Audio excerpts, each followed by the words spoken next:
nik azpimarratuko nituzke hiru elementu dela. Lehenengoa, eta luze hitz egin du horren inguruan, dela konfliktoa.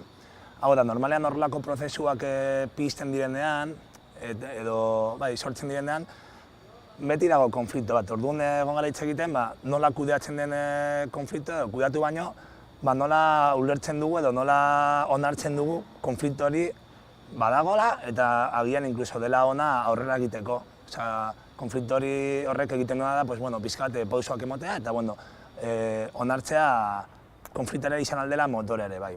Beti daude bi behar edo bi ikuspuntu eta hori dela bat. Bigarrena, eta hitz egin dugu da, utzi egitea, badaudela ja esperientziak eta pixka jartzea horretare bai horretan, gure jendartean eta Euskal Herrian badaudela esperientzia komunitarioak, orduan existitu dela, existitzen direla, eta badaude esperientzia berriak ere oso potenteak direnak, orduan, ustea ere bai, hori garatza pixka beldur barik, eta hirugarren elementua edo kontzeptua hain zuzen izango zen igual ausardia.